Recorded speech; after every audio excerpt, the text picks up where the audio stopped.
शुक्ति शतक में गुरुदेव की एक सूक्ति है, 42वीं सूक्ति की, निर्वाण की कसौटी पे ज्ञानी और प्रेमी समान है। कभी कभी हम देखते हैं बिना वजह की भी एक बहुत सारे विवाद अध्यात्म के क्षेत्र में इस बात पे चलता रहता है कि जो मोक्ष है इसकी प्राप्ति में किन्हें ज़्यादा परिश्रम करना पड़ता है, एक प्रेमी को या एक ज्ञानी को। गुरुदेव इसका समाधान करते हुए कहते हैं कि नहीं, आप जो निर्वाण की बात करते हैं, मोक्ष की बात करते हैं, उस कसौटी पर दोनों समान है, यानी किसी के लिए कोई विशेष छूट नहीं है। तो फिर ये है क्या? आखिर हम इस चीज पे विचार करें कि ये मोक्ष है क्या।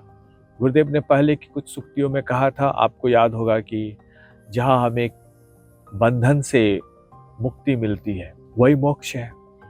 तो कुछ तो बंधन है, आपके शरीर का है या आपके सूक्ष्म लिंग शरीर का है, जो कि आपकी मनोवृत्तियों से, आपकी भाववृत्तियों से बना हुआ है। उन भाववृत्तियों का एक बंधन है। तो जैसे जैसे आप अपने इन सूक्ष्म शरीरों से, जैसे कि कहा गया ना कि अन्नमय शरीर है, फिर प्राणमय शरीर है, फिर मनोमय शरीर है, विज्ञानमय शरीर है, आनंदमय शरीर है, ये 5 कोश कहे गए हैं।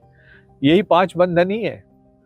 जो जितने शरीर हैं वो समझिए कि हम 5 लेयर में एक बंधन से बंधे हुए हैं, जो कि 5 प्रकार के वस्त्र हैं, जो जिसे हमारी आत्मा ने पहन रखा है। और हम अभी जिस कोश में हैं या जिस शरीर में हैं या जिस लोक में हैं, हम वहाँ के उस बंधन को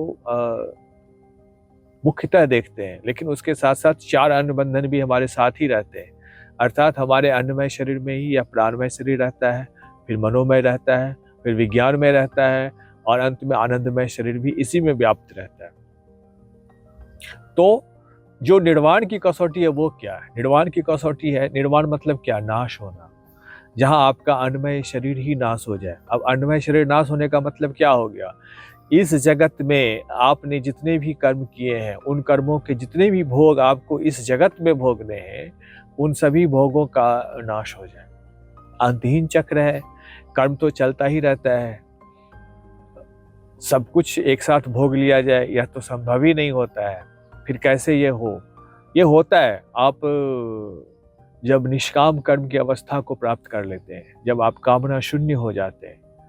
क्योंकि गुरुदेव ने एक सूक्ति में उन्होंने कहा है कि जो कामना शून्य है वही निर्वाण की देहली को पार करता है। जब आपकी चेतना में जो व्यक्तिगत लालसा है, वासना है, इच्छा है, कामना है, जो कि किसी भी प्रकार के चित्तवृत्ति के द्वारा संचालित होती है, वह जब शेष हो जाती है, तो फिर आप एक प्रभु के दिव्य यंत्र बन जाते हैं। और फिर तब जो आप कर्म करते हैं वो कर्म आपको बंधन में नहीं डालता है।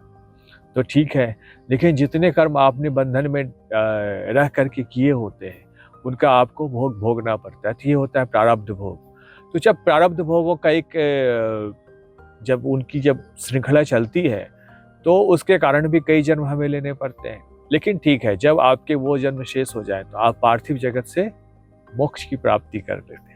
फिर आपके सूक्ष्म जगत का एक जीवन चलता है, जो कि आपके प्राणमय जीवन में है, मनोमय जीवन में है, विज्ञानमय जीवन में है।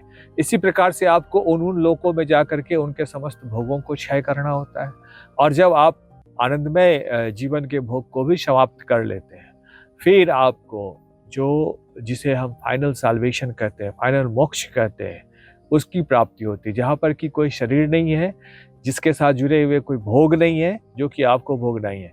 फिर आप शुद्ध बुद्ध आत्मस्वरूप हैं, जिस आत्मा की कोई बाध्यता नहीं है कि वह जन्म ले, या ये भी बाध्यता नहीं है कि वह जन्म नहीं ले। वो आ भी सकते हैं, नहीं भी आ सकते हैं।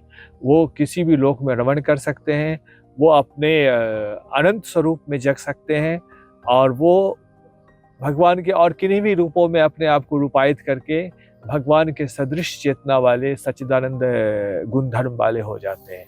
इन्हें हम अंतिम रूप से मोक्ष कहते हैं। प्रेमी इन्हें ही भगवान का धाम कहते हैं, जिस धाम को वो प्राप्त होते हैं। और ज्ञानी इन्हें ही निर्वाण कहते हैं, मोक्ष का धाम कहते हैं। इसीलिए जब इसकी प्राप्ति होगी तो सभी को अपने उन 5 कोश को त्यागना होगा। इसीलिए गुरुदेव कहते हैं कि निर्वाण की कसौटी पे एक ज्ञानी और प्रेमी दोनों समान है।